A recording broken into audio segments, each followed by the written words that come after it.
Hello, mic check 1 2. Please let me make this announcement again. The PS has directed that we please move forward and occupy the seats in front, just close to the top table. There are seats in front, opposite each other. Let's occupy the seats. Thank you. Irrespective of the tags that we have in front, let's occupy the seats in front. Thank you.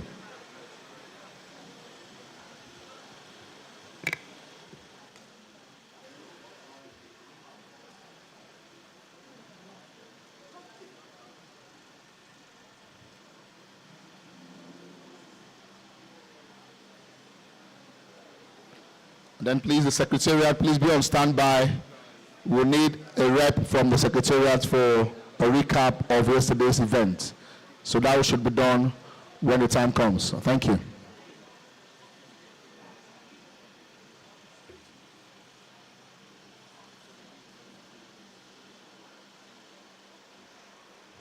The IT, please, let's get set with the national anthem and the civil service anthem. Thank you.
Just establish and move ahead.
Thank you very much, distinguished ladies and gentlemen. With the permission of the Permanent Secretary, very distinguished guests, ladies and gentlemen, may we please rise for the national anthem of the Federal Republic of Nigeria.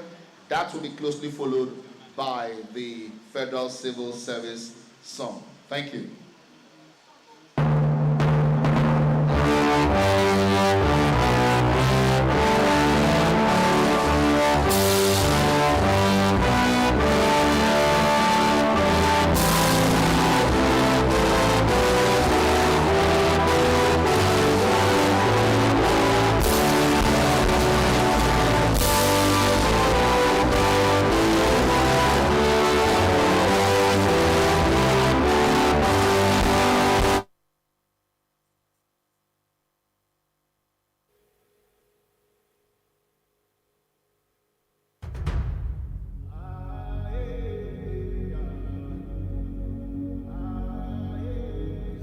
There were obstacles and there were hurdles that we had to face.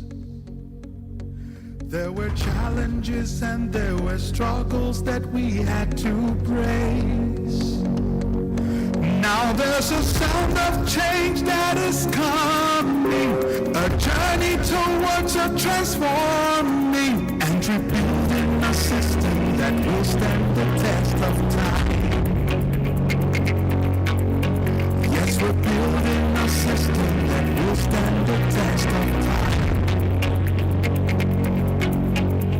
Efficient, productive, incorruptible, citizen-centered and epic culture.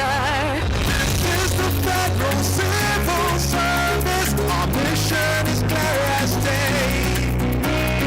This is a call for transformation. This is a vision for change.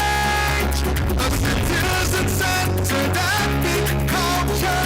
Join us to move Nigeria forward. This is the Federal Civil Service. We are marching to greatness.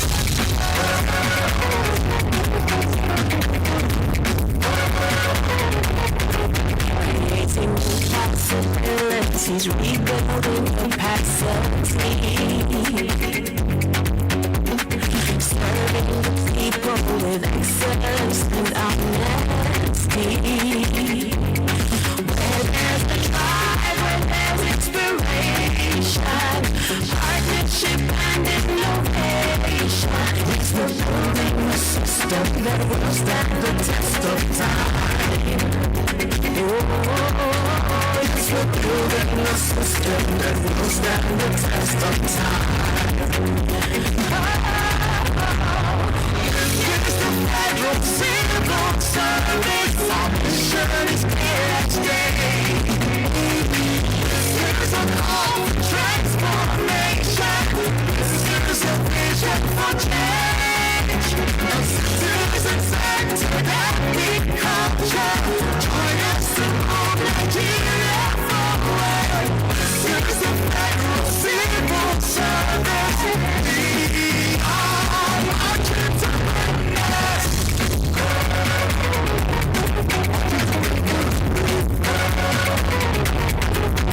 Where technology meets innovation for sustainability.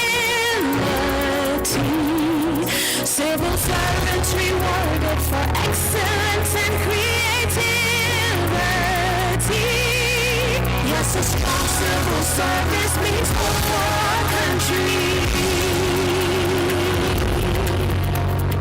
This is the Federal Civil Service. Our mission is clear as day. This is a call for transformation. This is a vision for change.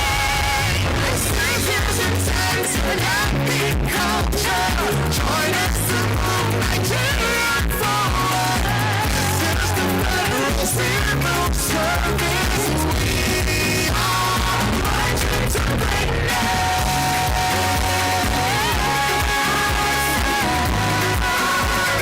Marching to greatness.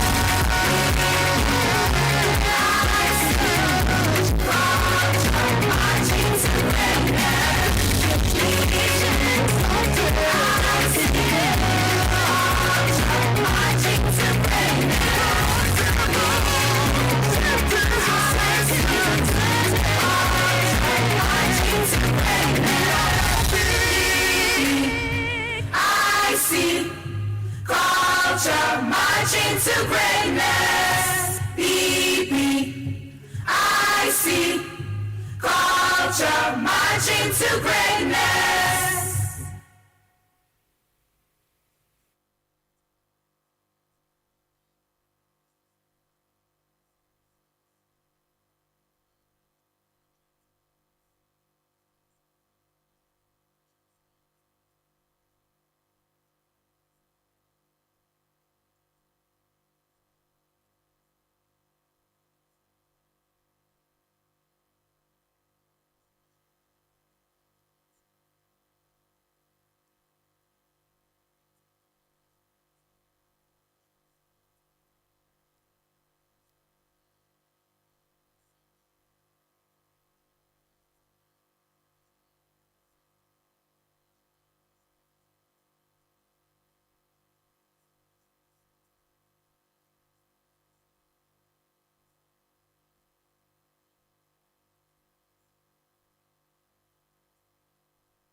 Personalities will be coming to join us for the end of this extraordinary national assignment. Once again, you're all welcome to Obasanjo Space Center for day 2 of this very noble meeting that is geared towards national development. Before we go into the formalities of day 2, permit me to introduce the dignitaries who are here on the top table, and I'll do that very quickly for the want of time. Distinguished ladies and gentlemen, we have here seated the chairperson of the Technical Committee of the National Council on Innovation, Science and Technology. She is our mama, the Permanent Secretary of the Federal Ministry of Innovation, Science and Technology. Join me as I welcome Mrs. Eswabana Nko Asaye. Please put your hands together for our delectable Permanent Secretary. To her immediate right is the Director, Planning, Research and Policy Analysis. Join me also as I make welcome Mrs. Salamatu Mohammed. You're highly welcome, ma'am. And to the Permanent Secretary's immediate left is my Director General and Chief Executive of the National Space Research and Development Agency, NASRDA, the 4th Director General, Dr. Matthew Olumide Adekboju. You're highly welcome, sir. We have Engineer Ibiam Ogwediofor. He is the National Coordinator, Strategy Implementation Task Office of the Presidential Executive Order 5. You're highly welcome, sir. He was here with us yesterday. He's also here today. We're honored to have you. We have, ladies and gentlemen, the Director General and Chief Executive, Nigerian Institute for Trypanosomiasis Research, Dr. J.J. Ayakeye. Please put your hands together for him. Thank you so much. We have also the Registrar, Nigerian Council of Food Science and Technology, NIFOST, Mrs. Eze Veronica Nkechi. Please put your hands together for her. Thank you so much. Just as we have in our midst, ladies and gentlemen, the Vice Chancellor of Cosmopolitan University, Abuja, Professor Carl Adams. You're highly welcome. Please put your hands together for him. So that being said, for the want of time, we have other cream de la cream of the of the science and technology ecosystem who have come from far and wide to join us for this event. So quickly, I'm aware that some persons who missed their flights, who could not make it yesterday, are here this morning. And when the time is ripe, I'll be inviting such persons who had presentations yesterday to make their presentations today with the permission of the Permanent Secretary. Let's swing into action now. Join me as I take you to page number 9, activities for day 2. Page number 9. The first item here will be a recap of events that happened yesterday, day 1. May I now invite a member of the Secretariat who will be here shortly to introduce himself or herself and then go straight into the recap and bring us up to speed with activities that happened yesterday. And I pray he does this very briefly within 10 minutes so we can now go into the nitty-gritty for the day. Thank you very much, ladies and gentlemen. Once again, you're highly welcome.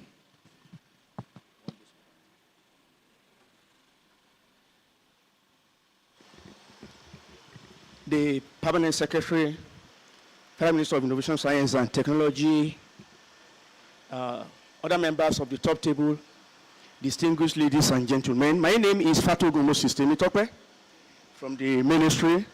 I am here to just give a recap of what transpired here yesterday. We all know this is the 22nd edition of the meeting of the National Council on Innovation, Science and Technology. It started yesterday. We're actually supposed to start about 9 o'clock, but we started around 10:20 a.m. And without wasting time, we went straight to the business of the day. Our own dear Permanent Secretary, Federal Minister of Innovation, Science and Technology, chaired the technical session. The meeting was attended by over 400 participants yesterday, 400, drawn from both the public and private sectors. And of course, permanent secretaries in charge of science, technology, and innovation from more than 15 states of the Federation attended the event. Some permanent secretaries were represented. Our directors from the ministry, DGs and CEOs of our agencies were also in attendance. Just as we did this morning, the event commenced with the recitation of the national anthem, followed by the Federal Civil Service anthem, where our mother encouraged us to shake our body. And I observed yesterday, not everybody did that. Today it was better. And in chairing the event, he delivered the welcome address, where she emphasized the Council's vital role as Nigeria's second highest policy advisory platform for advancing science, technology, and innovation.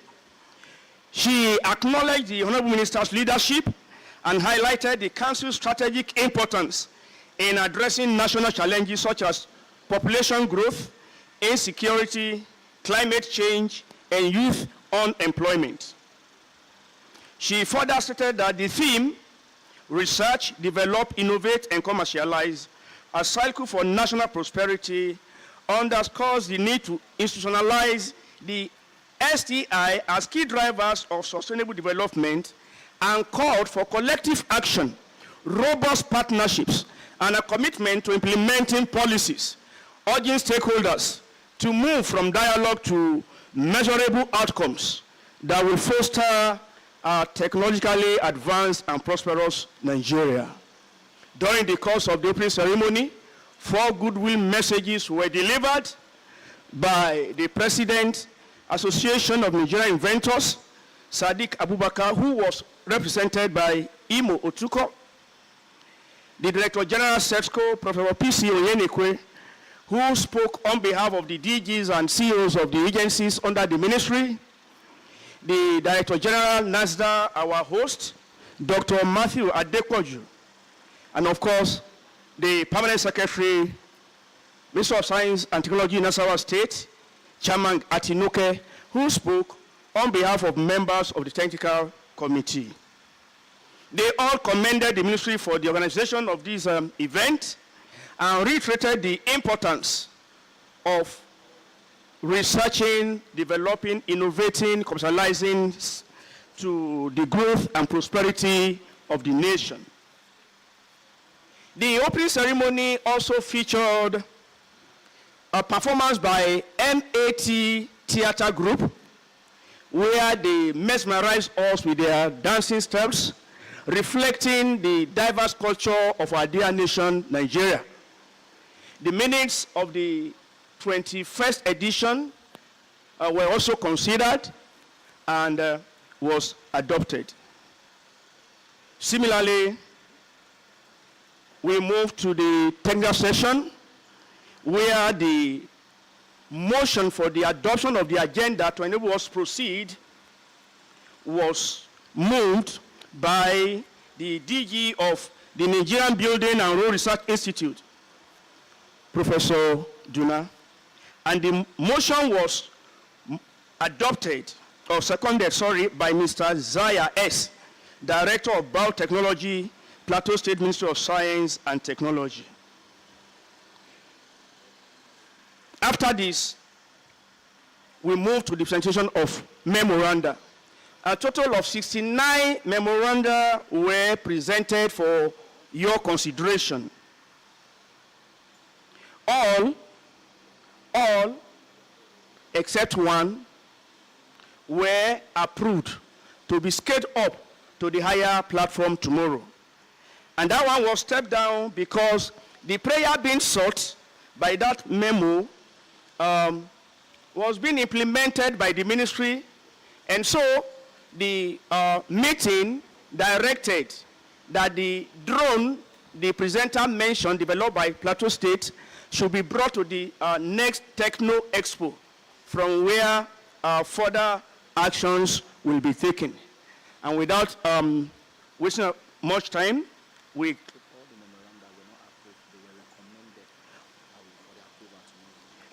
Oh, sorry, I've just been corrected. All the memo except one were recommended to be forwarded to the platform, higher platform tomorrow. Thank you very much. After exhaustive deliberation and robust interaction yesterday, the event ended at 6:16 p.m. Thank you very much. Thank you very much, Mr. Fatogu, for running a synopsis of the activities that transpired yesterday. Of course, this will help those of us who were here yesterday and those who have joined us this morning to have hands-on information of what happened yesterday. Thank you so much, Mr. Fatogu, for that very ebullient representation. Okay, very distinguished guests, ladies and gentlemen, as we proceed through the permission of my permanent secretary, I've been instructed to please invite the Vice Chancellor, Cosmopolitan University, Abuja, to please come forward for a goodwill message. Professor Carl Adams, please put your hands together for him. Distinguished ladies and gentlemen, you're highly welcome, the Prof. Thank you very much. Thank you very much. And thank you very much, Secretary, Permanent Secretary. I feel humbled. I feel humbled looking at the, listening to and looking at the amount of activity that is taking place across the different states, across Nigeria. I was really taken with the words of the song we've just been looking at and singing and moving to. Right, really good. And the words aren't just empty words.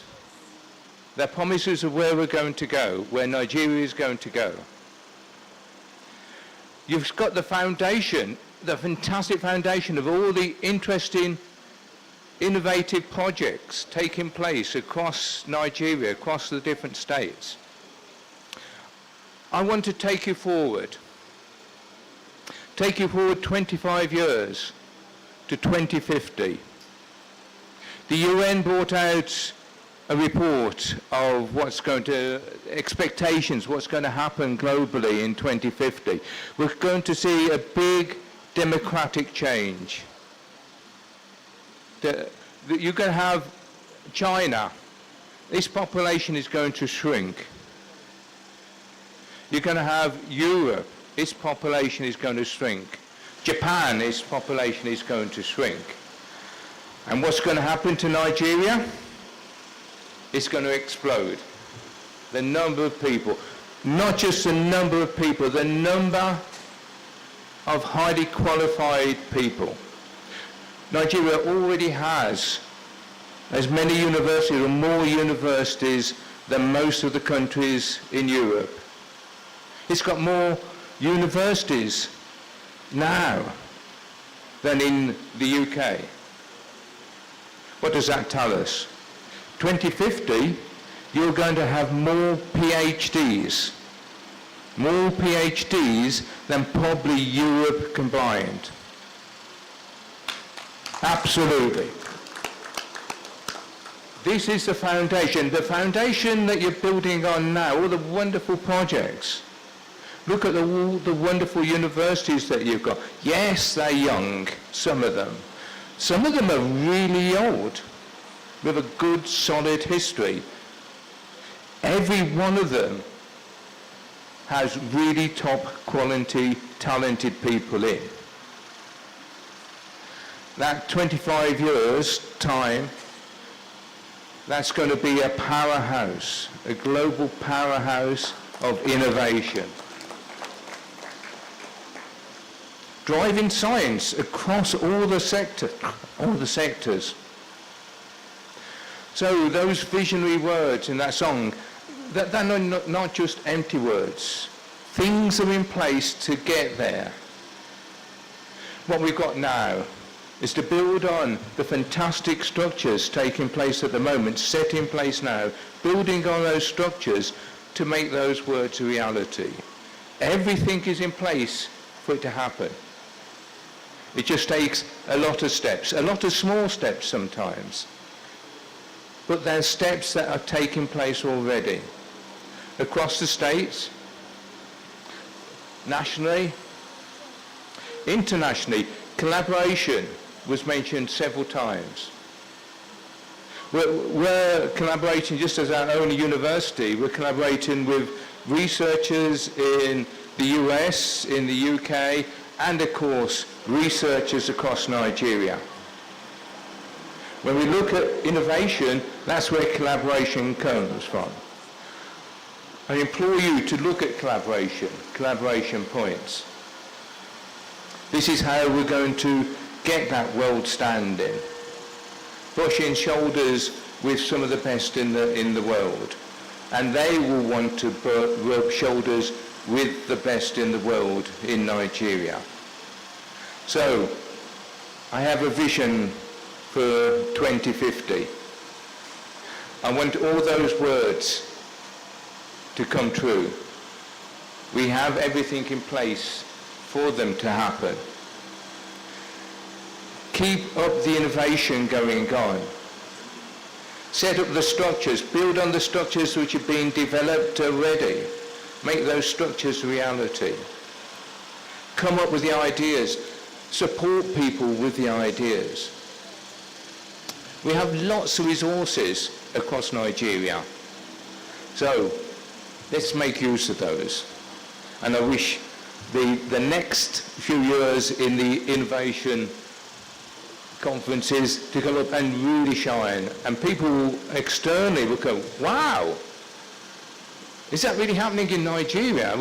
We've been talking this morning about the Nigerian robot. We've seen robots running the marathons in China or getting citizenship in Saudi or doing all wonderful things in Japan. We've got opportunity now to develop the Nigerian robot, which is what we're doing with our university, collaborating with universities in Nigeria and externally. But as with all these innovations, the Nigerian robot won't do things that you want to do in the States. It will be doing things that will be relevant for Nigerians. It's the same with the satellite activities taken out by our esteemed colleague here. Lots of fantastic work going on using satellites. We don't always have to do the Elon Musk stuff with satellites. We can do something that is relevant for the Nigerian community, supporting agriculture, supporting activity taking place in Nigeria. And that should be the focus. Innovation that is going to support Nigeria, which is examples that we saw discussed yesterday. So I commend the activities going on here, and I wish you all the success in developing those and bringing the next wave of innovations. I thank you. Thank you very much, Prof. Please, let's appreciate the professor again, once again. Permanent Secretary Ma, distinguished council members, ladies and gentlemen, good morning once again. We are going straight to the technical session of today. With your permission, Ma, I would like to invite Delta State Permanent Secretary for her memorandum presentation. Delta State. Please, let's appreciate her as she comes out for her presentation. Thank you very much.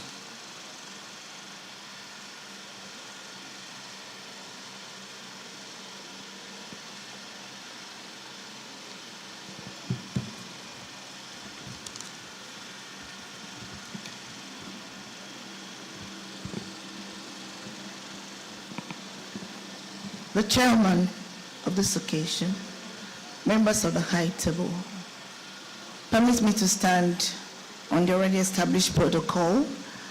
My name is Nkechi Maduchukura from Delta State Ministry of Science and Technology. I'm a Director of Science and Tech Development. I'm here representing my permanent secretary, who is unavoidably absent.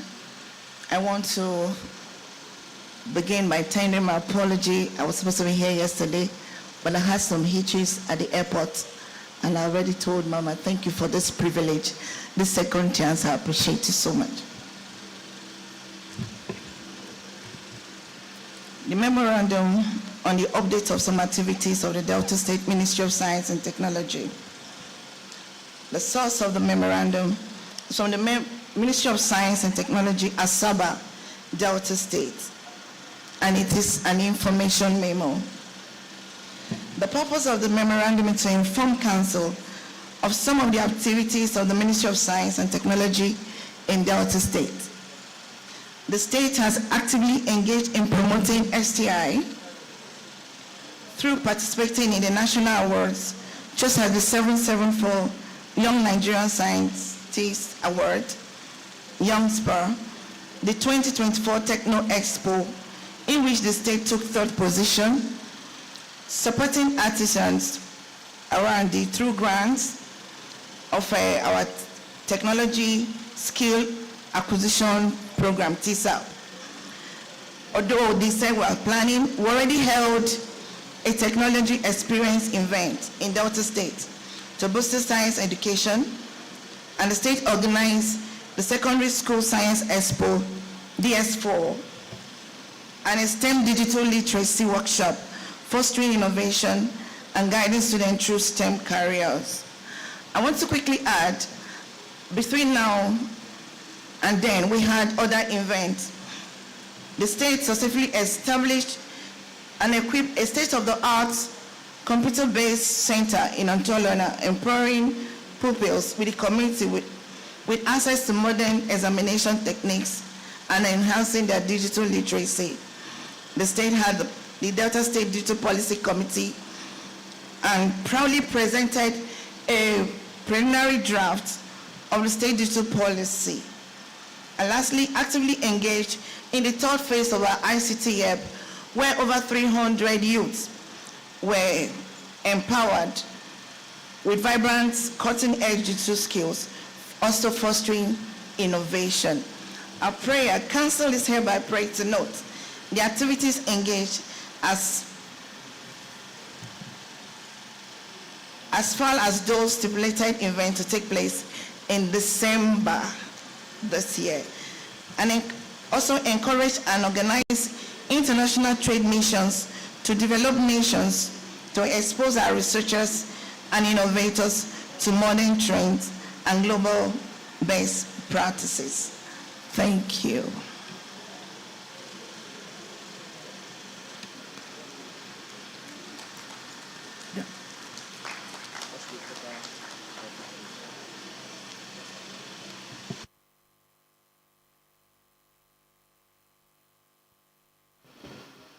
Thank you, my sister from Delta. As we were here yesterday, anyone will continue in the same tradition. Anyone with question, comments,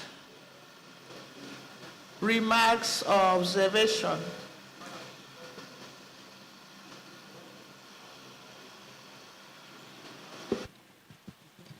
Thank you. Good morning. It's Dr. Nduka from Private Sector and Academia. Well done, my sister from Delta State. I think I'm impressed with what I've seen, but we only came with one memorandum from Delta. I'm very disappointed.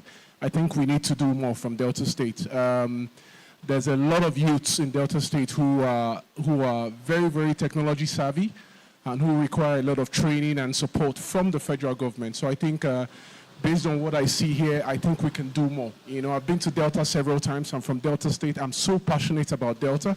And anytime I go there, I see a lot of youths with a lot of ideas. But they can't drive these ideas through. And the purpose of this is to make sure we can scale projects to the council so that they can be approved. So I think we should do more in Delta State, and I think I agree, I acknowledge that the memo should be granted approval to the next level. Thank you.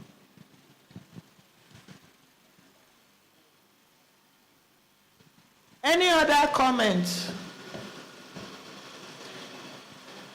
Without any other comments, can we recommend the memorandum to the summit for consideration and approval? Thank you. Thank you very much, the Permanent Secretary. Please, let's put our hands together for the Director from the Ministry of Innovation, Science and Technology, Delta State. She's here in a capacity representing the Permanent Secretary. Please, let's applaud her one more time.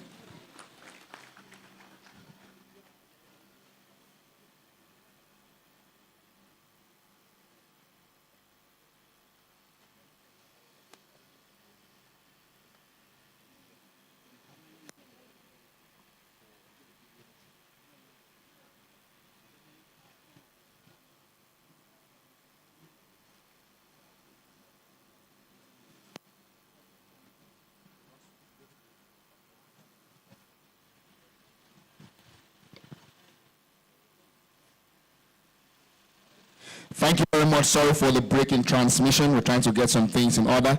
May I quickly inquire, do we have a delegate representing the Federal Capital Territory for a memorandum or memoranda, as the case may be?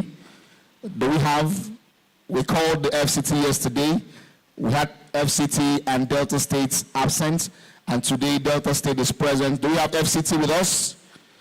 Please indicate by lift of hand, otherwise we proceed. Okay, moving on, with the permission of the PEMSEC, let me now introduce, we have the Director General and Chief Executive Officer, NASRDA, Dr. Olushola Odusanya, is here with us also. Please put your hands together for him. You're highly welcome, sir.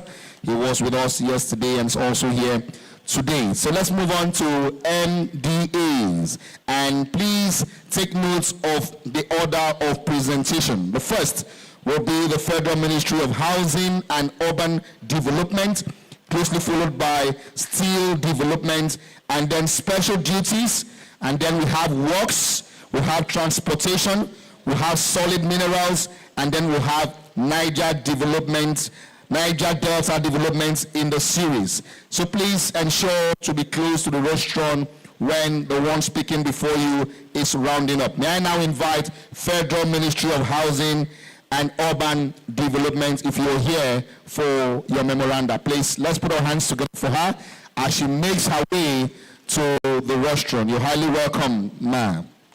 And then steel development, we have steel development, please show by a lift of hand.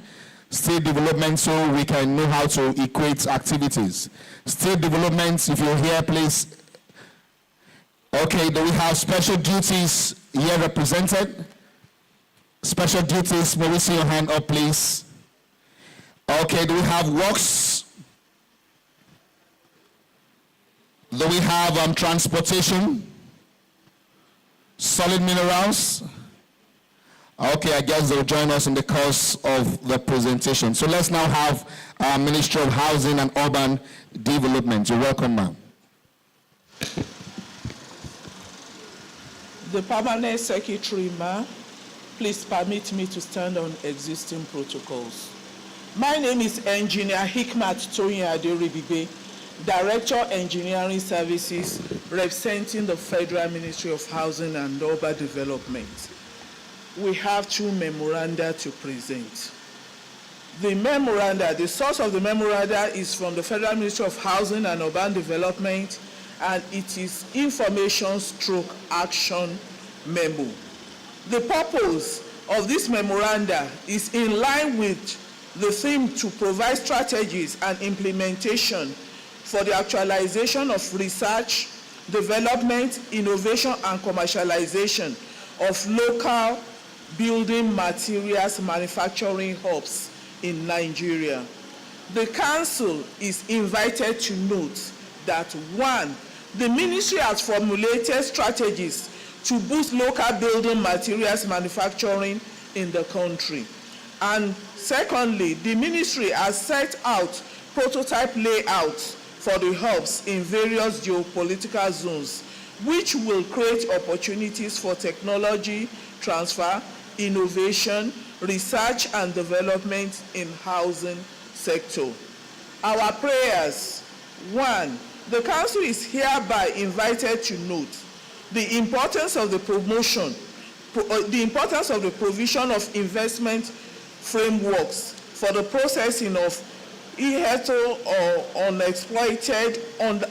underexploited available raw materials in every state for the use as feedstock in the manufacturing hubs.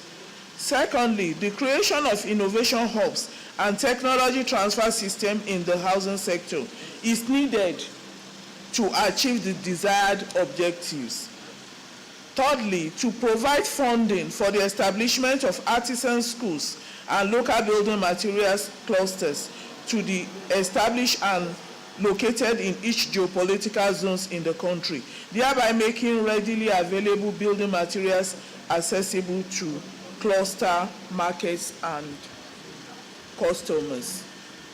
The second memo, the source is also from the Federal Ministry of Housing and Urban Development. It is an action/information memo. The purpose, the memoranda is on the research, innovation, commercialization circle for national property as it relates to the built environment in Nigeria. The purpose of this memoranda is to seek to inform the Council on the strategic framework of utilizing research, innovation, and commercialization to enhance national posterity within the built environment and innovation hubs in Nigeria. The aim is to address the challenges in the construction, real estate, and infrastructural sectors and promoting sustainable growth and economic development. The Council is hereby invited to note that 1. The built environment represents a significant portion of Nigeria's economy, contributing to employment generation, wealth creation, and infrastructural development. By implementing the circle of research, innovation, and commercialization, Nigeria can address its infrastructural deficit, create jobs and develop local expertise, promote environmental sustainability, position the country as a leader in construction innovation in Africa, and attract foreign investment and technology transfer. Our prayers are: 1. Council is prayed to note, approve the establishment of National Research and Innovation Fund. B. Approve the creation of built environment innovation hubs. C. Encourage the promotion of PPP, public-private partnership in research and innovation. D. Encourage adoption of policies for commercialization. So I present, sir. Thank you, Ma. Thanks so much for supporting us by being here. You are welcome. Please, over to the session. Any question? Any comment, observation, or remarks?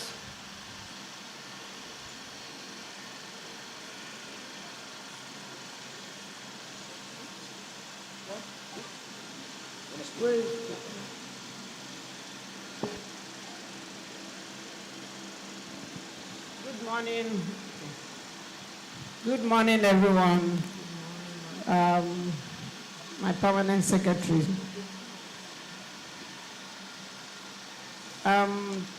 Thank you so much for your memo. I'm going to just speak on your last prayer, which is you are requesting the council to provide funding for the establishment of artisan schools and local building materials clusters to be established and located in each geopolitical zones in the country. I don't think the council has the power to provide funding, but can support you support the ministry in its activities. Thank you. Thank you. Noted. Thank you, ma.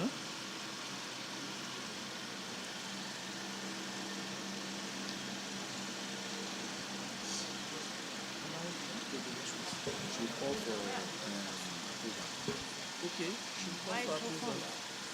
She has. Ushers, please let the microphones be available. Engineer, I don't know what you are doing about the incessant building collapse we are having in this country. More especially, I don't know whether you have a supervisory body or there's a law that is backing those who are using substandard equipment in constructing buildings. So it is becoming too common in this country. So I don't know how you people are going to address these issues. Can I respond? Yeah. Building collapse. Building collapse.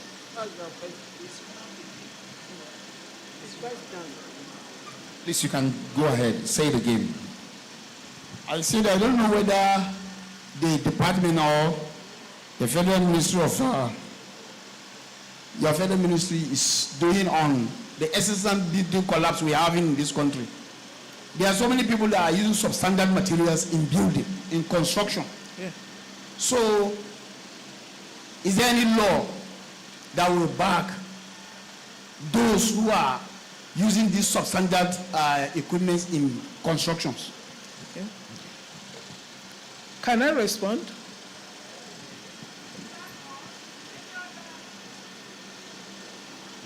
Let's aggregate all the reactions. Ushers, please, let's have points around. Thank you, Director. My PAMSEC and people on the high table. I'd like to know the difference between the Memo 2, the Prayer 1, approved the establishment of a National Research and Innovation Fund.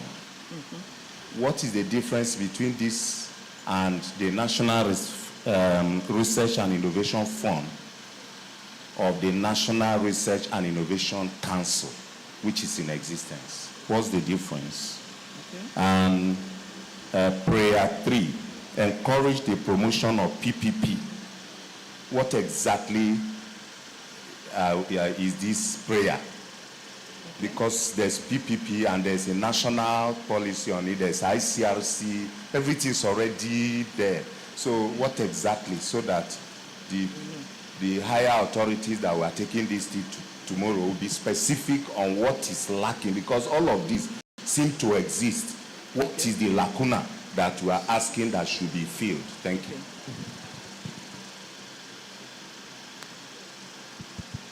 Do we have more reactions? Yeah, just one more.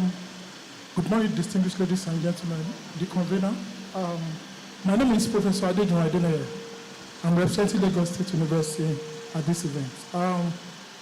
Closely related to the incessant building collapse that has just been asked, it's also one very germane issue. That's about the state of the roads in this country. How can we justify? We have a federal ministry of works, and our roads are in this deplorable state, all across the nation. And more disheartening is the fact that most of the engineers that are seen as expatriates are actually artisans in their countries. What are our qualified engineers doing in this country to ameliorate the situations? The engineering works all around the country, going from buildings, the roads, and what have you. Thank you, ma'am. Thank you. PAMSEC, ma'am. Can we take more reactions? Okay, do we have more reactions?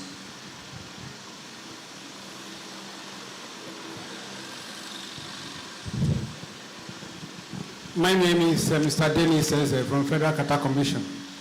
My question is, what is the plan that your ministry or department has with regard to shortage of housing in Nigeria? Take, for example, Abuja as a capital city. A good number of persons are living in shanties, and every day they are battling with demolition. And most of the places they live are no longer habitable. But you see buildings every corner, but these buildings are not accessible. So what is the plan that your department or ministry has for this problem? Thank you very much. Can I have one more? Any other? Behind? Okay. Pam Sekma, can she go ahead with response? All right, thank you. Yes, let me start with the last question. Shortage of housing. Truth should be told. Housing is no longer cheap. Quality housing are no longer cheap. But the ministry, we have the mandate of producing mass housing per year. I believe that by May 29 to June 12, you will see what we are rolling out. We are building houses. Presently, we have this renewed hope agenda. We have estates and cities in at least 2 states in every geopolitical zone. And we encourage the use of mortgage financing, rent to own, instrumental payments. But we have over 200 million population. So when we are rolling out 200,000 houses, as if we are not doing anything, honestly, we are doing something. We invite you to visit our website. Houses are going on. Renewed Hope Estates, Renewed Hope Cities. Then the state of the road. The state of road, we are within intra-city or intrastate. Interstate roads are under the purview of the Federal Ministry of Works and Housing. So if it is intrastate, that is where we have intervention. So this may not really be a question for me to ask. We talk about building collapse. Building collapse is everybody's business. It's not only our departmental issue. If you have a neighbor doing something that is wrong, please go and report him to any of the authorities. But we have a grip over the houses that we are building. We have a grip over the houses we are supervising and the public buildings and everything. But we don't have a grip over everything that happens in Nigeria.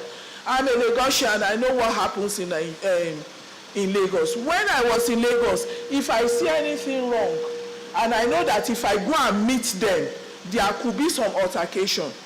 Oga from Lagos, you know Labska. I know Labska's office. I'll just say, please go there, go and see what they are doing. So building collapse is avoidable if we all take it as our business. We liaise with the Korean, we liaise with NSC and everything, but we cannot be everywhere. We can't be everywhere. So it's everybody's business. You bring a report, we take it up. Then about the PPP, the government cannot do it alone now. Even in housing construction, we deal with the public-private partnerships. They partner with us. We're talking about the provision of building materials hub in each of the geopolitical zones. The government is going to provide the land, the services, the layout, and everything. And we want the private people that want to liaise with us. Okay, we want to establish a cement manufacturing company. Come, this is our layout. This is what we have to gain. These are the services we are providing. Come and get your land. Paint manufacturing, aluminium, and everything. Because we believe that the government cannot do it alone again. So we have to liaise with all other interested people in the built environment. Have I addressed it? Thank you so much, my sister from Housing and Urban Development. Thank you. You may go back to your seat. Okay, thank you.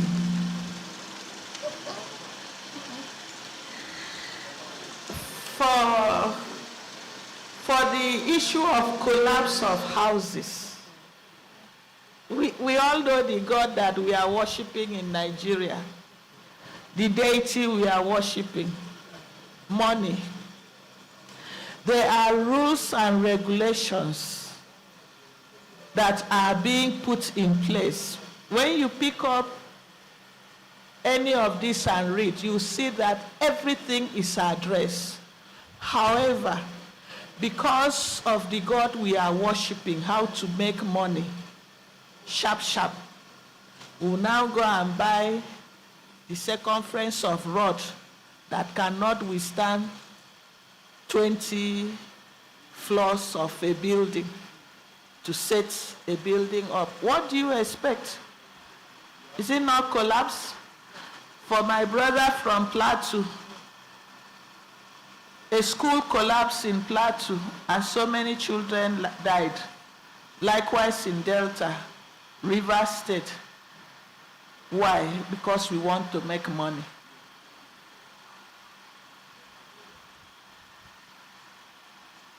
So it behoves on us who are the enlightened, who are sitting down here, to make sure that we walk around the clock to make sure that buildings are being erected according to regulations.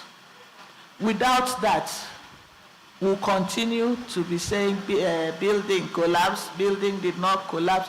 If we do not make ourselves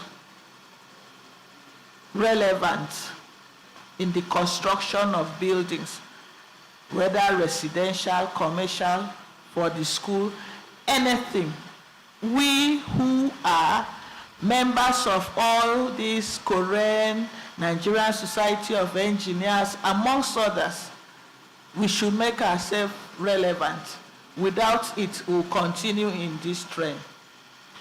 My brother from Nigerian Road and Building Institution is not here, because I would have loved him to come and speak on the issue of building.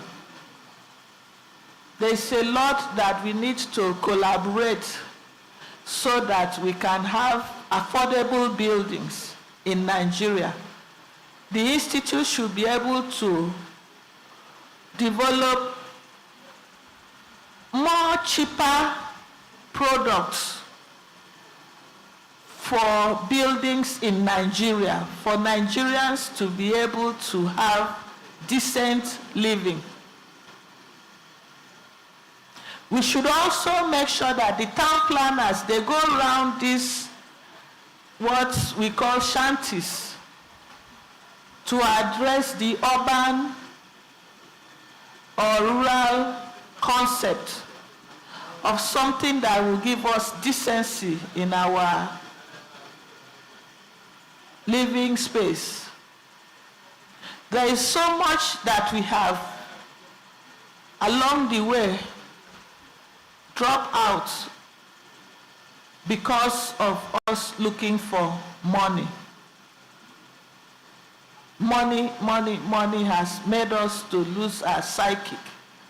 These problems supposed not to be problems with Nigeria again today. If we put our mind back to when we had the oil boom and we had plow everything to make sure that we build a living space for ourselves. So when the DG from Nibri comes, he will address this issue again. Let him tell us what he's doing. Even on the issue of road, because he's supposed to work with both the Federal Ministry of Works and Ministry of the Housing and Urban Development. Thank you. Thank you very much, the Permanent Secretary. Let's applaud her for her insights on the subject matter. All right, the PEMSEC, are you going to call for the for approval? It's done. Okay, I've been asked to find out in the category of NDAs. Do we now have steel development? We are done with housing and urban development. Do we have a delegate from steel development? Do we have from Special Duties now? Do we have from Ministry of Works? Okay, do we have Transportation present with us? Do we have Solid Minerals? They're all absent. Do we have the Ministry of Regional Development? Regional Development? I think they're all absent. So,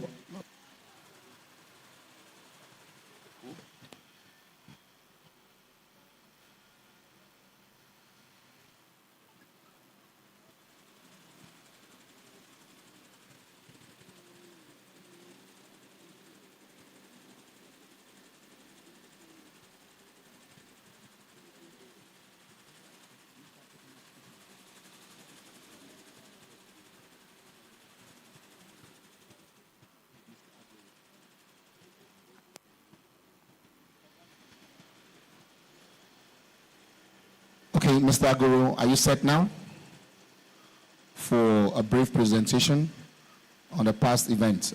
Mr. Aguru, I can't cite you from here. Okay, please.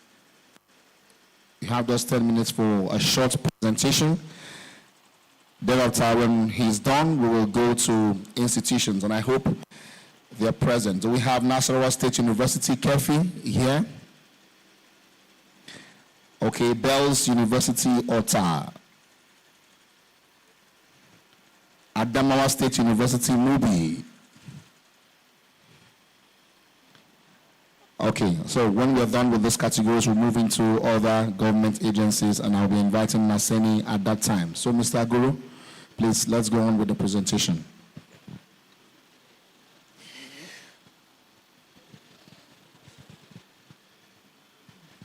The Permanent Secretary, other members of the high table, distinguished ladies and gentlemen. Well, my name is Aguru Olaiwola, and I'm a Deputy Director in the Federal Ministry of Innovation, Science and Technology. I'm presenting a memo on the outcome of the African Forum for Research and Innovation, recently held in Cotonou, the Republic of Benin. It's going to be a short memo, but I'm sure it will be of interest to everybody. Well, the purpose of this memo is to inform the National Council on Science, Technology and Innovation on the outcome of the recently concluded second edition of the African Forum on Research and Innovation, held between the 4th and to the 9th of May 2025 in Cotonou. And the event has a theme, African Youth, Innovation and Entrepreneurship for a Sustainable Future.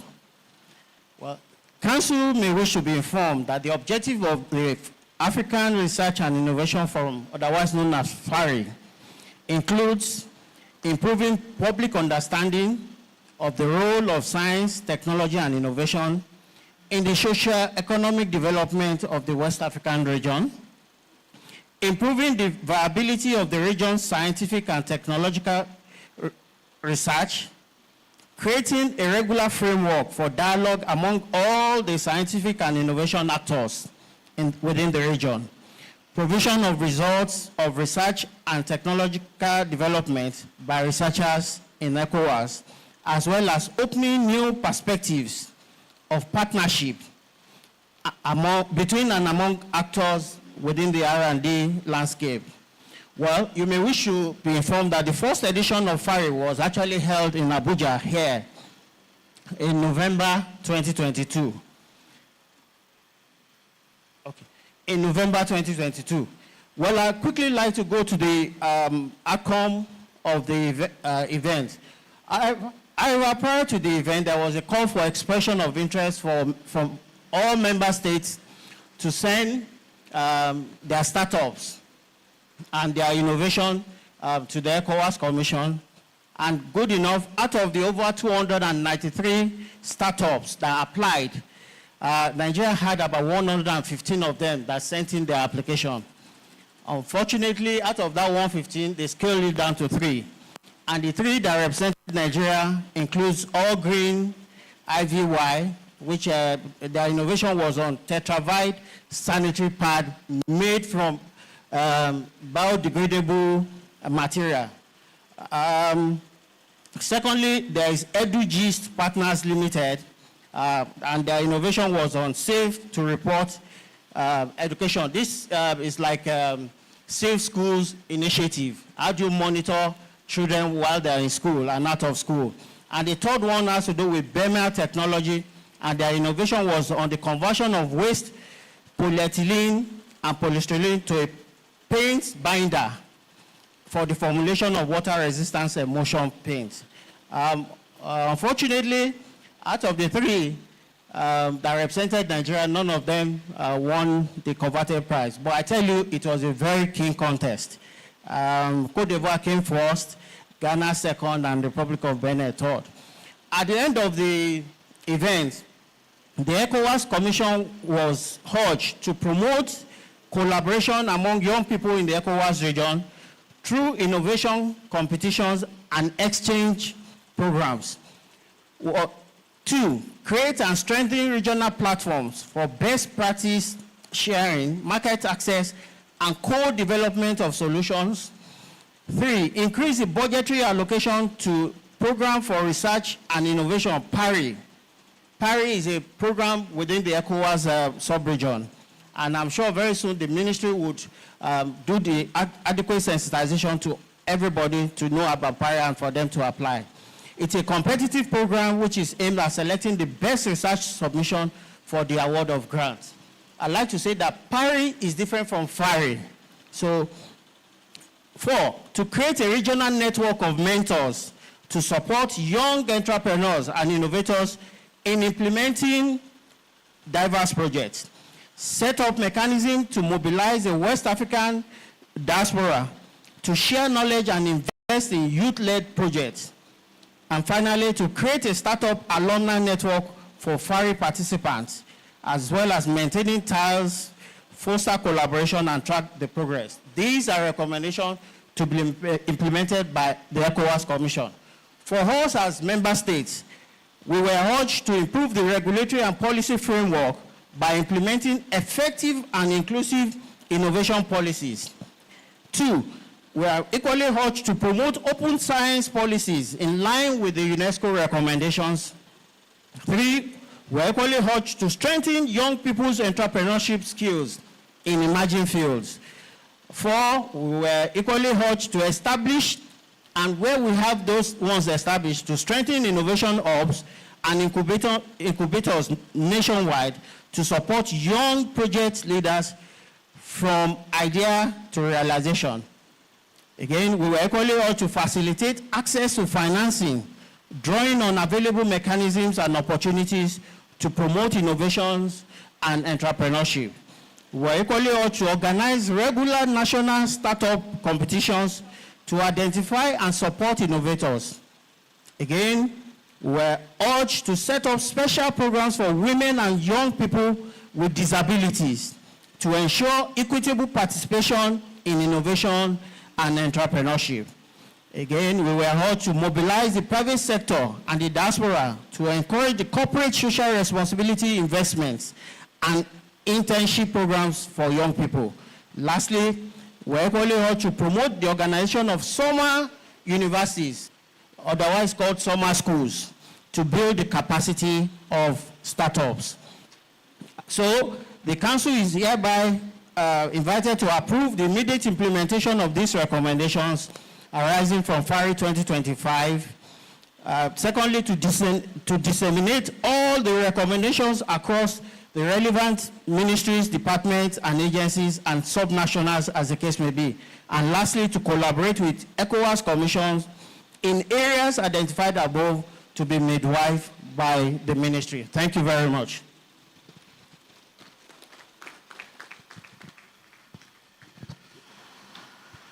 Thank you, my experts at the ECOWAS Commission on Science, Technology, and Innovation. This is the meeting we attended from 4th to 9th. We came back on the 10th, and from there I came to this place. A lot is going on amongst other ECOWAS states. We are now 12 out of 16. However, out of the 12 states or nations, it's only Guinea-Bissau that was not present at that meeting. To show you how God is still keeping the ECOWAS or the West African sub-region. So when decisions like this are being taken at that level, we're supposed to come down to our national, subnational, and residual tiers of government to cascade these ideas down. If you ask Mr. Agoro, one of the startups that we visited in Cotonou, you'll be so impressed. So those are the kind of things that I want each and every state that is present here to go and replicate in your state, so that you now make our youth to have that sense of belonging. They have a place to go and stay.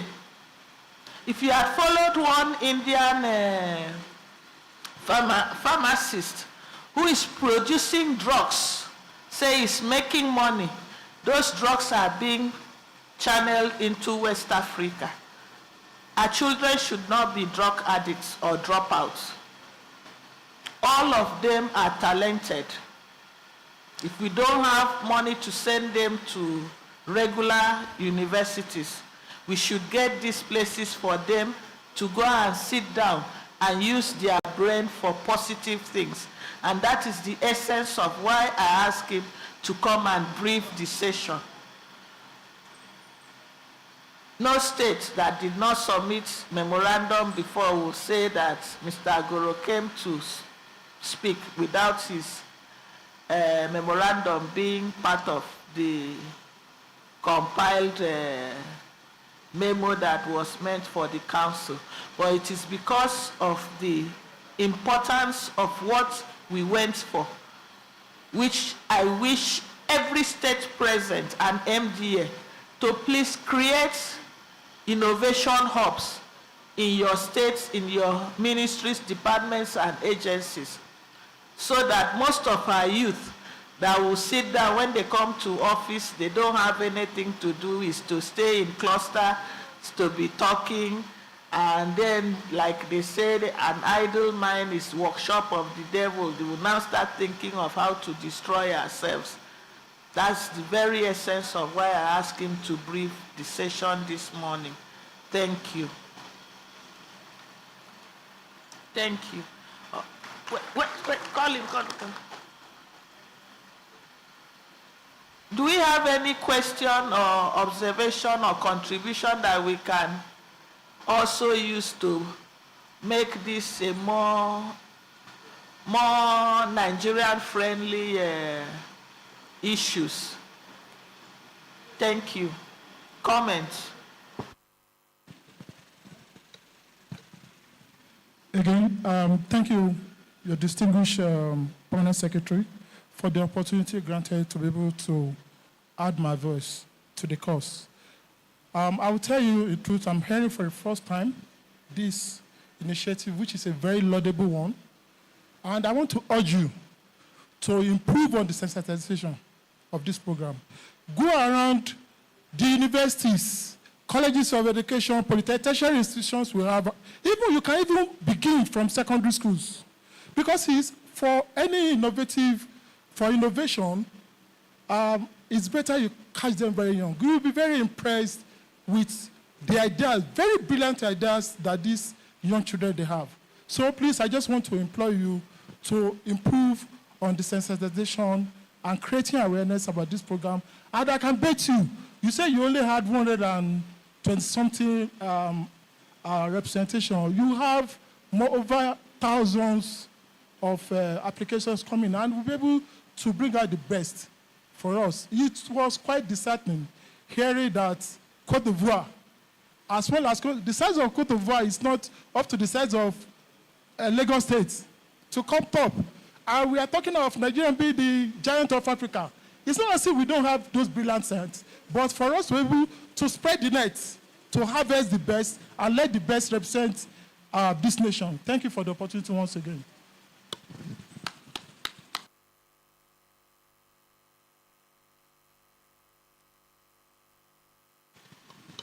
Do we have more reactions?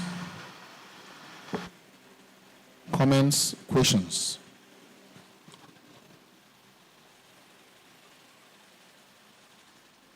There's none now.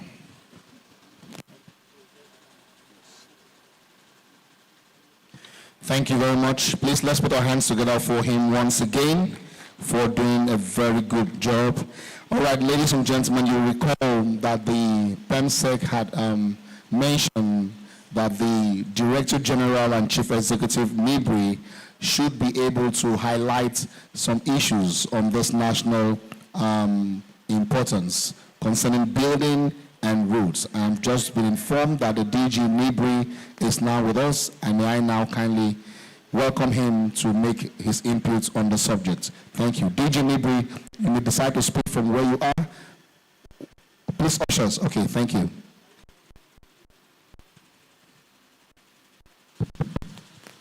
The Permanent Secretary, other members present, let me start by apologizing for coming late.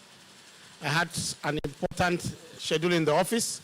I just went to keep the event rolling, then I rushed back to this place. Sorry, that's why I'm not here at the beginning of the program. Let me make a little bit of contribution with respect to the topic, though I was not around, but I was meant to understand it has to do with building collapse. NIBRI has been working earnestly to ensure that our building is safe. And let me start by telling us that NIBRI has a desk officer that records all cases of building collapse. As of today, we have recorded almost 9 cases of building collapse in 2025. I don't want to talk about what are the causes. Why do building collapse? Because we have gone beyond that. Our emphasis should be, what can we put in place to avoid what we refer to as building collapse? Building collapse basically is due to somebody somewhere failing to do his responsibility. Someone who fails to carry out his assignment somewhere will lead to a building collapse. Building is like a process. For a building to stand, each process must be followed strictly to ensure that it meets up the standard specification. From the land, from the design, from the construction, to the material, to the supervision, and to the end product. It's the process where building is carried out to the process where building is erected. NIBRI has studied over 80 cases of building collapse. What I mean studied, when a building collapse, we have visited over 80 cases. And in our cases, we try to find out what led to the collapse of this building. Let me briefly inform you that in the 80 cases we were able to study, we discovered that the factor that was paramount is the use of substandard material, which carries about 38%. After that, the next factor that is prominent is poor design. The next one is to do with geotechnical investigation. The next one is to do with poor supervision. The next one is to do with maximizing profit due to laxity of being punished for doing the wrong thing. So basically, we look at these factors from the 80 cases that we have studied. We discover that the issue now is not trying to find out that what causes building to collapse. What can we put in place so that the issue of building collapse can be stopped? We discovered that, one, we were able to know that in all these cases of building collapse, nobody has been punished. Nobody has been taken to court and to be found wanting with respect to reason why building collapse. Then we said maybe it's due to a law or a legislation coming out to say that when you do this, this is the punishment that comes along with it. If we can have a legislation that comes along with it, it will serve as deterrent to others and people will be afraid of doing the wrong thing. The other issue which I feel is paramount is to carry out what we call integrity tests of buildings. You look at a building standing thinking that it is healthy. but there is a need to carry out the integrity test. It will help us. Let us be proactive, not waiting for building to collapse before we start checking. When we carry out integrity tests, we'll know that this building is either healthy or it needs amendment, or it needs to be vacated so that we can pull it down. So I want to call on this house to ensure that, especially where bomb has taken place, bomb blast, where a building has been standing for long without carrying out the normal specification, all we need to do is to ensure that this building undergo what we call integrity tests. The other issue is the material. Material has been identified as one of the paramount factors that's leading to building collapse. Let's agitate for ensuring that each location has what we call a standard laboratory where material can be tested. You can look at a bag of cement, we might say it is okay, but if you check, you discover that the quality of the cement is in doubt. Especially to mention is the issue of steel. Most of our steel these days, by facial looking at it, is a factory product. You might be thinking that this steel is good, but take the steel to the lab and determine the tensile property. You discover that it does not meet the standard specification. So I'm of the opinion that laboratories should be established so that this quality of material should be tested to ensure that it meets the standard specification. The manpower, the human resources involved, we need to carry out refresher courses. Someone has left school for the past 10 years. He has never gone back to the classroom. He has never gone back to any refresher course. The design he does 10 years ago is the same design he's still doing today. Why? Because there is no refresher course. The human resources, people involved in building, there is a need for them to undergo what we call human resources. That day we are partnering with Koren.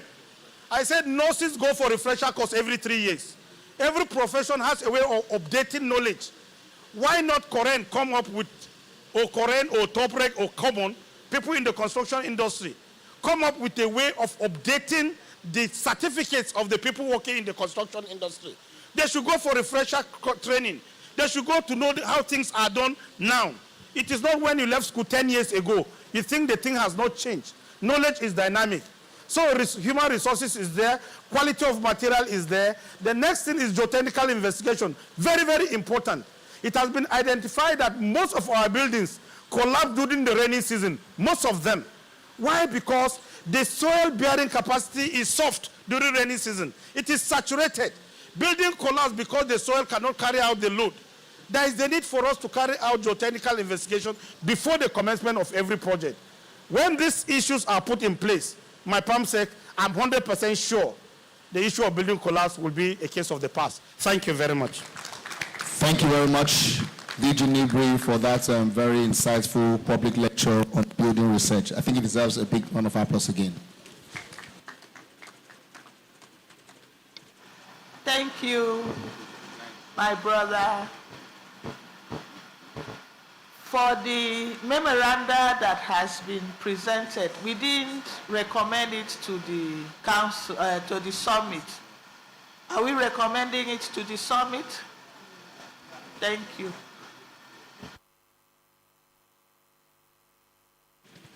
Okay, before we move on, we have here representing the Director General of the National Information Technology Development Agency, NIDA, Engineer Salisu Kaka. He is a Director, E-Government and Digital Economy Department. He's representing the DG NIDA. Please, where you are, please stand for recognition. Thank you so much. You're highly welcome. We're honored to have you join us for this event. Thank you. So moving on, ladies and gentlemen, we are going straight to other government agencies, and let's ensure we limit our comments within the time allotted. The first agency of government I will be inviting is the National Agency for Science, Engineering and Infrastructure.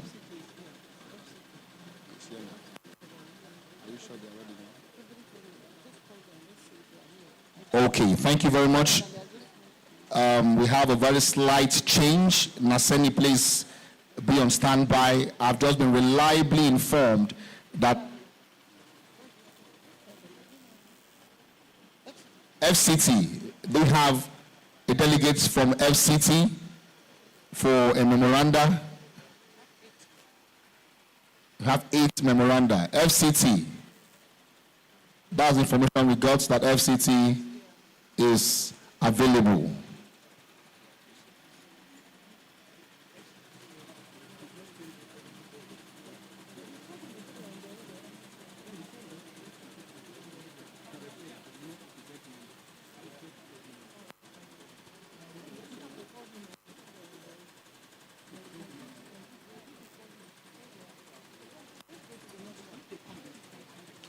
Okay, we have mix-ups. I think FCT is still on the way to join us. So let's move on now with the National Agency for Science, Engineering and Infrastructure, NASENI. And from what I have here, they have 19 memoranda to present.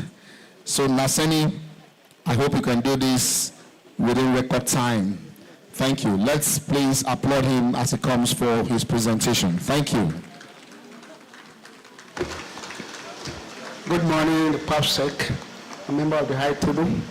Thank you very much. Actually, we have 20 memos to present. Before the presentation, I just want to give us a brief on how this memo came about. When the new EVC came in, it came in with a culture, 3 cultures. So the cultures are commercialization, the cultures are collaboration and creation. So what happened is that when we have we have almost 1,500 engineers all over our national NASENI. So we look at people who are specialized in some area. So when we collaborate with any industry or some blue chip companies in the world, we send all our engineers to those places. And so they go and learn the technical know-how of how these things are being done. So, and when we came up to that one, everybody was now put on the high jump. So every institute is mandated to perform.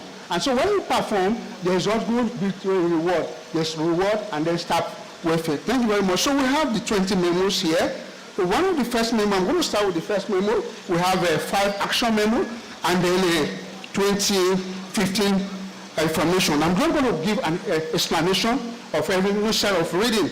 The first memo is on novel keratin extract production and its deployment through large-scale production and processing of chicken feather waste. So basically, in this memorandum is an action memo. We have a lot of engineers, researchers, and so we had our agency now employ some professors who had to go into this research. You know, we have a lot of slaughterhouses, then we have a leather institute, and then we have a lot of poultry farms. The products of those things are what we use to design these enzymes. And these enzymes, basically what they have to do is to aid the rate of reaction in most industries that we have in Nigeria. And so basically on that, so we have just sprayers. So what happened is that these engineers have been able to come up with something. So because in Nigeria we don't have large production of alpha-almasis enzymes in Nigeria. So the thing is that the prayer is that Council hereby pray to approve NASENI to exploit biotechnology for the production of alpha-amylases.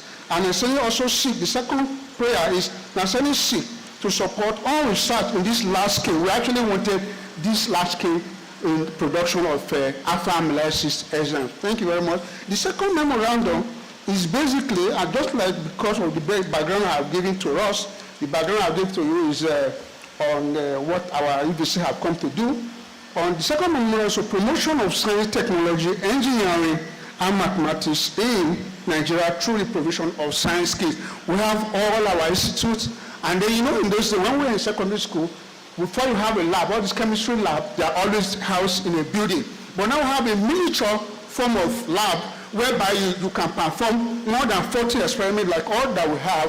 We have small miniature lab. And then what they do is that children can now perform their experiment through this thing. So basically what the council is need, we want a way whereby this council should approve whereby science and technology can promote all their activity through these STEM materials. So we have all our institutes, we have them in UNESCO. NASRDA was the one that produced the UNESCO programs, the kits.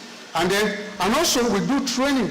I remember that when SCC we were having a high rate of failure in science, we discovered that, okay, since one of their mandates is also to give out education, we now call all the teachers in science and tech, in FCT that time. And so what happened is that we train all the teachers on the effective way of teaching mathematics. Basically, for example, if everybody in this house now, you know that even in primary school, we used to tell them they memorize multiplication table, 1 times 1, 2 times 2. But that is wrong. But we have a better way of explaining all these things to children. So we have prayer in that regard. Our prayer is, NASRDA Council is about prayer to know that NASRDA has the capacity to produce and supply science kits. And also, NASRDA can partner with FME, Federal Ministry of Science, to promote science, technology, and engineering mathematics in Nigeria. So I'm going to another memo. This memo basically is an action memo, and on the production of power stove for cleaner environments. You know that basically, presently what we have is there's a need for us to establish a factory, so plant that is designed to produce cooking gas. Presently, you know that the normal gas is very, very expensive. So people at the local level cannot even buy gas. So now, what our students have done, they have come to, they designed this power stove, which have been tested and is working. Recently, we distributed all this power stove out in most of the northern states. And then, basically, what we just need, our prayer, one of the prayers is that the council should support the sales of this power stove across Nigeria. That is another. Then we are moving on to another memorandum on indigenous produced tablets, laptops, smartphones, and other mobile devices. And I know from the background I gave to you, what some of our engineers have to go to some of these companies, they learn the technical know-how, and then here what we have now, NASRDA have range of indigenous laptops. Even the screen that I'm using in the office will be produced by NASRDA. So basically what we have now, we have NASRDA, all our notebook comes in i5, then 14-inch screen. And so we only have just one prayer point in this regard. One of the prayers is that NASRDA, Council is hereby pray to note NASRDA range of digital products, including laptops, tablets, smartphone, and other machines, and the need for promotion. We just need a promotion from science and tech. Thank you. Now moving on to another memo. The memo is basically action stroke information on the establishment of solar powered irrigation pump for enhanced agricultural productivity. Along yesterday, somebody was talking about ridge dripping irrigation. Technology has grown more than that. I think it's in Taraba. Technology has grown more than that. So what NASRDA have done, NASRDA have developed this solar irrigation pump, and it's even in a smaller form. Of recent, we deploy it to Benue State for about 500 hectares of land for the production of rice. So what happened now here in NASRDA, this pump, all civil servants can take advantage of who want to even go into farming. So with a smaller pump powered by solar, you can even do irrigation on your farm system. So we have 2 prayer points in this regard. Council is hereby pray to approve that the federal government through NASRDA should collaborate with states for the acquisition and deployment of solar power irrigation system across the country to drive agricultural growth and national food self-sufficiency. And finally, we have the other one is the commercialization of this irrigation pump across the country. Basically, like other northern states now are already coming to collaborate with us. Hey, please come and do this thing, come and do this thing. Just like Zamfara yesterday, we were talking about dripping irrigation.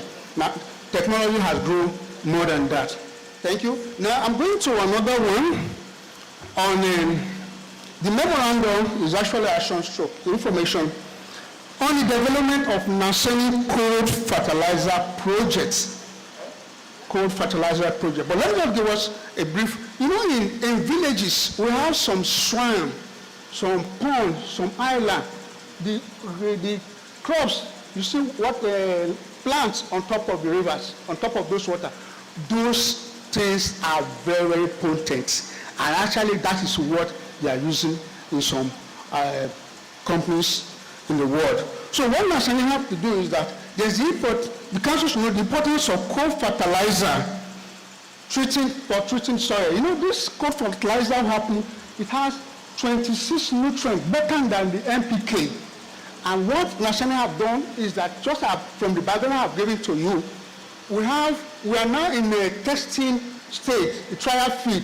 We have trial feed in the northeast on all the geopolitical zones, whereby we have researchers sometimes in Kano State, that is the BUK, who are even doing PhD in this work. So we have trials. So this cold fertilizer is far, far better than the normal disease. Just like I said, there's no place in the villages that we don't have all these plants on top of the water. That is what basically we are using. But then we have, just like I said, I'm not going to be reading, but just a kind of explanation. Now we have two prayer points in that, two prayers in that regard. The council is hereby pray to note that the project contribute to agricultural and food security with true global market dynamics, while considering various environmental impact and innovation and boosting rural economy. So basically, people in rural area, they may not be able to buy this thing, but then from what we have here, after this, we have carried out all our testing, and apart from the testing, we are now involved in procuring the machine. And so when we do procuring the machine, because of our mandate, there's reverse engineering. We open it, we do the reverse engineering of this. Then the second prayer is that this project requires brand awareness to a large audience, and thus information need to be communicated effectively. Now I'm going to another one again, which is one of our centers called Electronic Development Institute. Is in Abuja. So what they did is the development of electronic compact medical testing system. So what they did is that this our center will have a lot of engineers who are into electronics and all manner of engineering. So what this center did was they came up with a newly developed electronic compacted medical testing system. All the medical testing systems, they are bulky for us to test, to monitor your system, to monitor everything that happens about your head. But here, it's in a smaller form, and it is easily transportable. Apart from being easily transportable, you can easily afford it. The bulky one, most of many hospitals don't have it. That is why Nigeria keep on referring people to abroad, and they say, okay, for us to carry out this test. But for this particular center, we have been able to develop this newly electronic compacted machine testing. In that regard, we only have three prayer points there. That NOTAB should assist in patenting these devices. The ELD should seek support. We seek support for the mass production of it, and the ELD should seek research grants for this development of this new improved vaccine. We have also another center in Kano. The memorandum is on the development and commercialization of low-cost and effective Internet of Things-based home energy management devices, smart meter, smart maximum power point tracking, and smart inverter. So this institute, just like I have given you the background, they have gone for this training, and basically what happened, it has a lot of economic value, and it discovered that most homes needed all these things. The objective is basically to draw the council according or to the ability of this NASRDA to develop a low cost, something that is low cost, and also to create an advanced MPPT system for maximizing the efficiency of solar energy generation, and to develop smart inverter with Internet of a Thing for better integration and control of renewable energy. We only have one prayer point in this regard. The Council should pray to note the need to support the Institute, Hedi Kano, in her research and encourage the settling of this and technology to small-scale industry. Thank you. Now I'm going to another of our institute. One of our institutes is in Akure. They call Engineering Material Development Institute. So, engineering, the memorandum is on the supply of 100 kilogram rotary furnace for the establishment of mini foundries in all the local governments area of Nigeria. And there's a need. The purpose of this is to inform council there's a need to proliferate and promote small-scale foundry in all the 774 local government we have in Nigeria. We know the purpose of foundry. You know, all this scrap metal that we are having, you know, everywhere you see truck load of scrap material. But then, if we have foundry, then it will be easy for Nigeria to actually work with. People craft, all the smaller people who are practicing how to do one thing in the area of metal devices and design. So we only have one prayer in this regard. The council is hereby prayed to approve collaboration of relevant stakeholders with that institute for the supply of 100 rotary furnaces for the establishment of mini foundry in all the local government area of Nigeria. So I'm going to another of our centers. One of our center is in Pardon?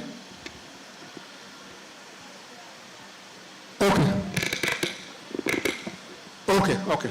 So, Pump Secretary, let me just, if you have any question, you can ask. Please, due to the huge number of his memoranda, we wouldn't take all the 19 at the same time.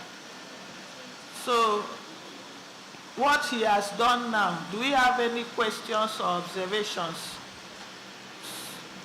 If there is any question or observation, we should please contribute. Thank you. There's a question. Good morning. It's Dr. Onduka again, academia and private sector. The last memo you just read, you said you have one prayer. 100 kilogram rotary furnace for the establishment of mini foundries in all the local government areas of Nigeria. That's 774 local governments. Yes. And you say you need collaboration with relevant stakeholders. Yes. When you say collaboration, are you talking of specific to funding? Because when you're talking about 774 local government and 100 kilogram rotary furnace, you're talking about a lot of equipment here. And then the other question is related to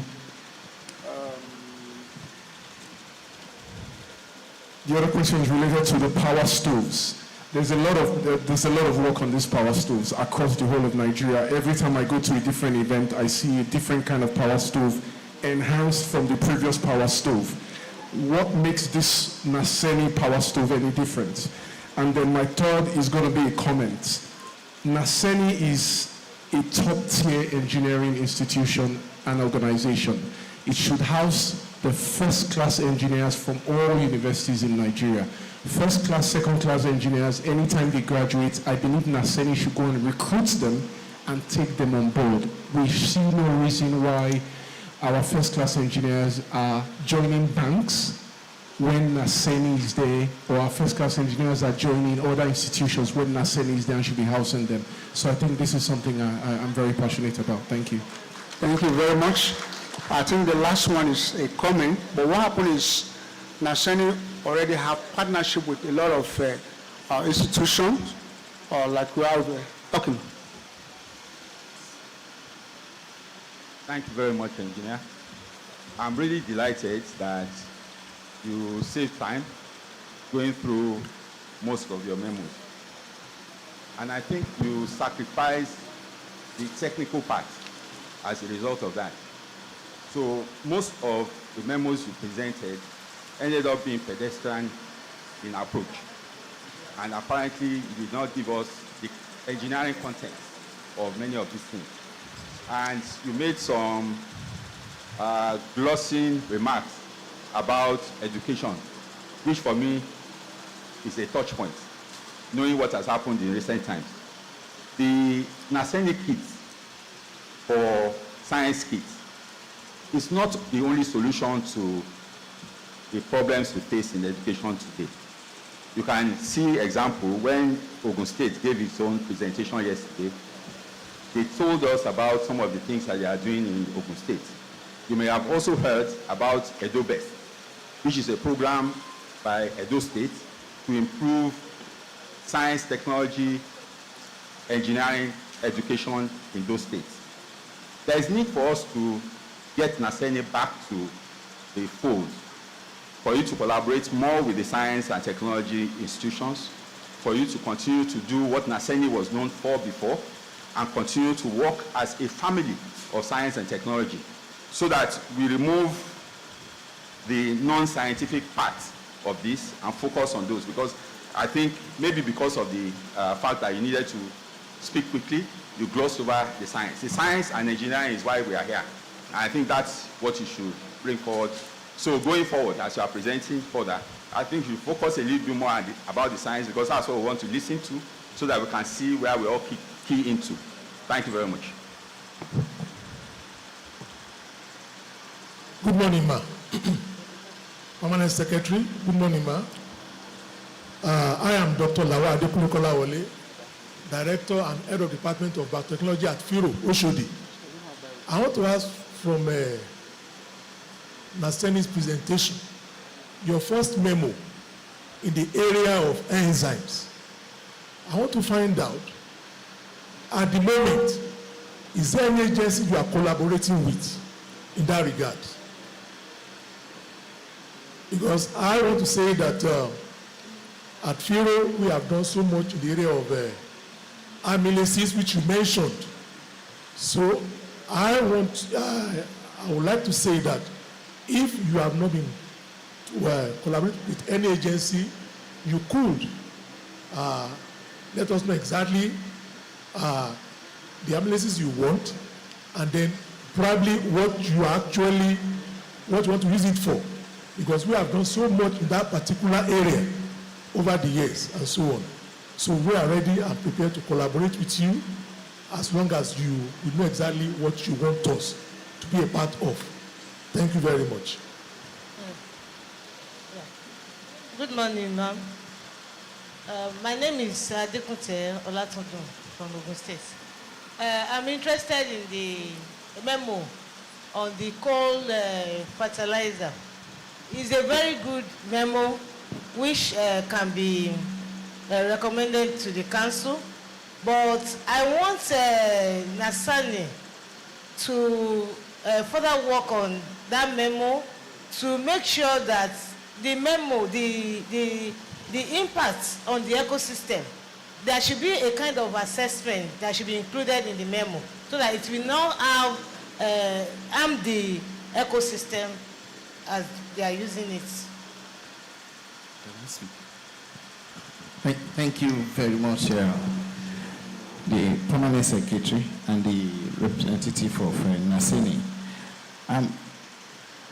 We are very interested in your CNG Conversion Center, and I think we've written to the DG, so we hope that we will have the conversion center in our campus here. We even have the land that we've earmarked for that, please. On the one of your memo, you mentioned you are looking for working on smart inverter and smart meters. We have some of our engineers at the Space Agency that can partner with you and collaborate with you on this. This is one of the Achilles heel for the country, where the citizens are feeling the pains of estimated bills. If our institution can pull ourselves together, then we come up with a product that will solve the problem of the country and help us to even create jobs for the private sector. And I want to appreciate your Director General for great work he's doing with in NASENI now, because NASENI is doing a great work. But that will lead me to my third point, which is the funding mechanism from the NASENI fund. And I know for a sure, and for a fact, and for historical memory, that at a point in time, this ministry was packaged and put under NASENI. So when you look at the mandate of NASENI, it cut across biotech, space technology, and everybody. So, and I know with findings as well that this council played a pivotal role in fighting to get the NASENI fund. Now that the NASENI fund is on the table, is around, but the fund is in the SGF. What is the plan or the mechanism or arrangement for this ecosystem that actually work actively to get that fund for NASENI, for us to have access to the fund from the NASENI? Because I can see most of your memo, none of them is talking about fund and anything. Thank you, thank you. Good morning. Good morning all. Please permit me to stand on existing protocol, and I want to commend the gentleman that gave that presentation. It was apt, and I want to commend NASENI all their beautiful work they've been doing on engineering. They're actually products that can really help us with our economy and reduce our dependence on importation. So that said, these products are very good products, but what I have not seen is how we want to commercialize this.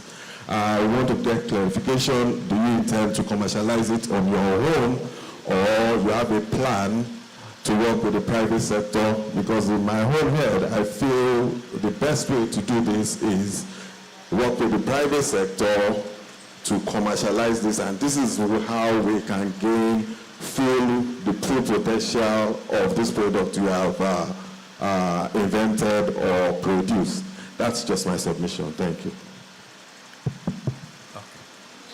Good morning, Permanent Secretary, and thank you, the rep of NASENI. My interest is on your tablets. I want to know if it's prototype or it's market ready. And if it is market ready, I want to tell you the song we sang yesterday on the FC anthem is already a market, meaning that the system, the Federal Civil Service of today, is already a market for such products. But the question will be the competitiveness of the price and its ruggedness. You know the bias we have about local product, which I know is not real. There are many local products that are more than the one we import. I just want you to clear this area. Is it prototype or is market ready? If market ready, how competitive is it with regard to price and, durability? Thank you. Thank you, PS.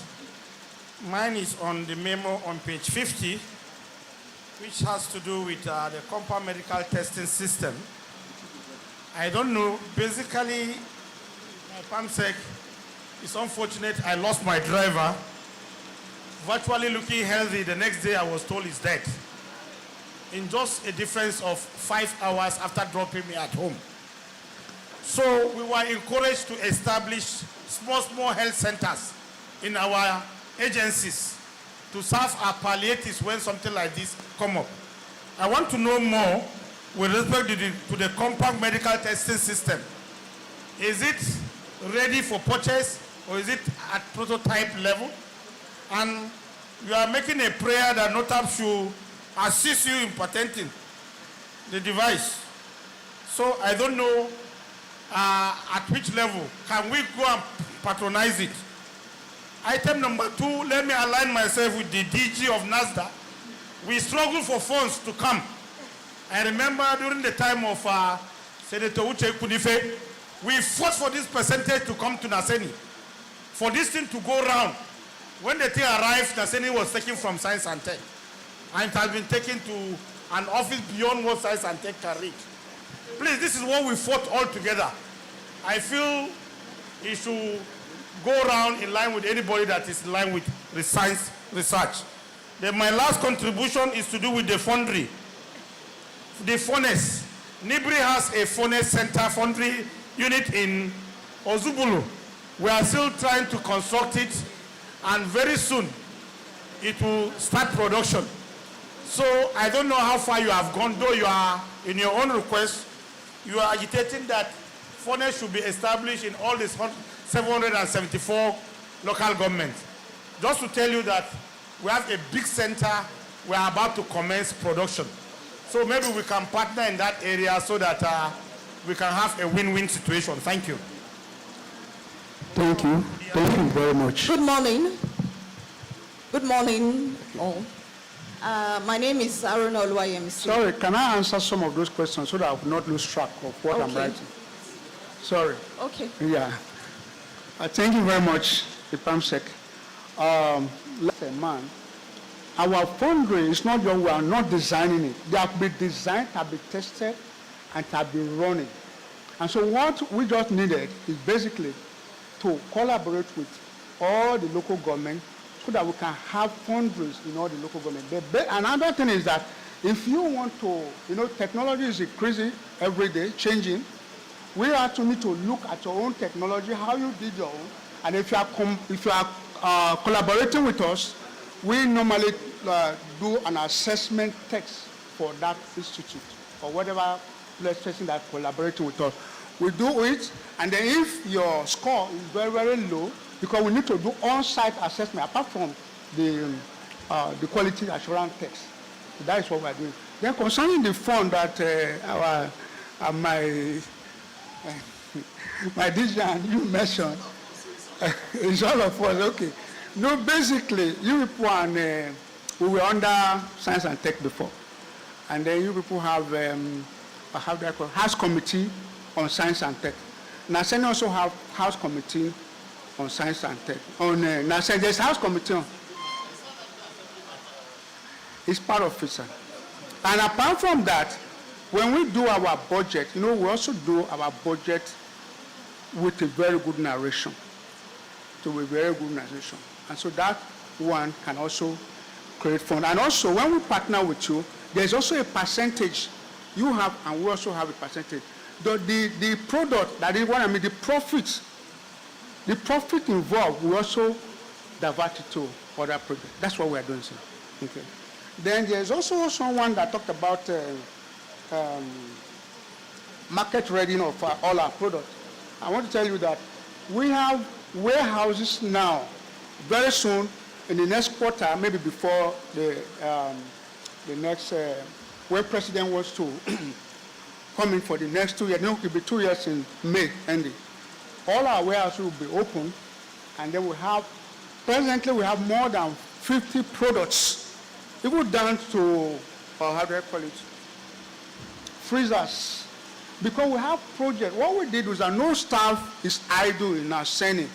So we have projects, and people now in their area goes into that project, and a time bound is given. You must do this thing so that we can commercialize. We are not just putting anything on the shelf again.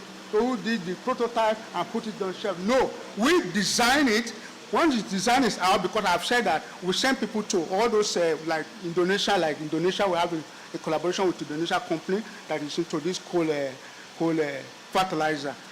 So all our products are market ready. Yeah, I'm sure some of us might have heard that NASRDA had electric vehicles. So we have also come out with electric vehicles. If you come to our office, you have a lot of all these things in all our offices. As a matter of fact now, we have all the places, you see products here and there, but because we are waiting for maybe the second term of the president, everything will be opened up very soon. Then the other one that somebody asked about alpha amylases, we can actually collaborate. there's a professor who's heading it, is a professor of analytical chemistry, so he's the one heading the whole thing. Then one other person mentioned about STEM. Okay, the DG mentioned about STEM. What happened is that apart from, I did mention that we also run training. Because when we discovered that the backbone of engineering basically is mathematics. If you don't know maths, you won't be able to focus in engineering. And so what we did, but for example, I'm a mathematician. I had PhD in mathematics in applied mathematics. So what we do is that we teach people the best way, because it's not just go to school and begin to tell children sit down and begin to do this. There's a method of doing it. But most of our secondary school and primary school teachers don't actually know the way of imparting these things. So the stress, when you hear mathematics, like I went to one place, I say I'm a mathematician, I say, are you a human being? Somebody was now touching me. I said, yes. So, and I explained the area I did in mathematics. So I was saying, hey, so but if you're able to catch these children young, when they are coming up, in fact, Nigeria will be very, very high. I think another person asked a question. Okay, our commercialize our trash can. Okay, our tablets, they are all ready. So if you come to our office, you have a taste of what you needed. You come to our office. Then one other thing I want to say here is that when you want to, for every month, we receive nothing less than 1,000 collaboration initiative. But then, when we put them on our system, because there's a system we have, so that system will do the scoring. So when we do the scoring, and if you don't meet up to a maximum point, because for like this year, we have had a lot of collaboration, but it's only 2 people, only 2 companies that merit our listing, because it's a special design product package that we have that tend to help us in this area of commercialization. Thank you. I think I've answered the question. Thank you very much. So I continue. Okay. Okay. Thank you. Having listened to him for the 8 memoranda that he has presented to the council, do we recommend them for the summit tomorrow?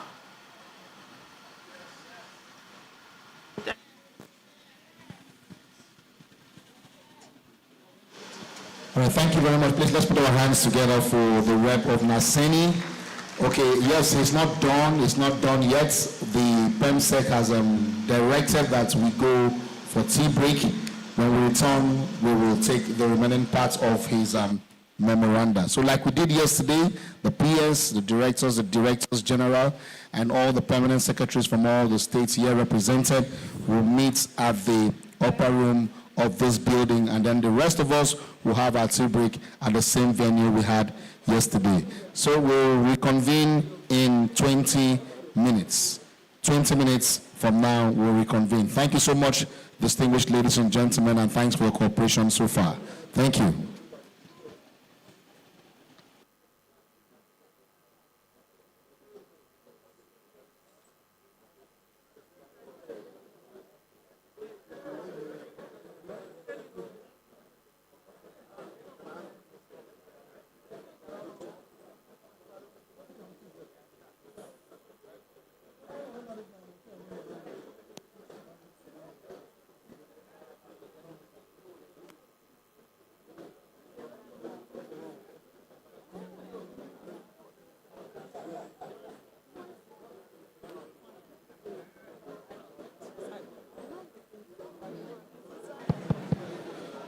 So distinguished delegates, ladies and gentlemen, we are expected to be back at 11:45.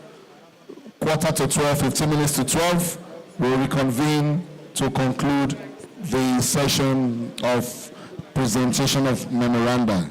Thank you very much. Please, let's stick to time and come back 11:45 p.m. Thank you.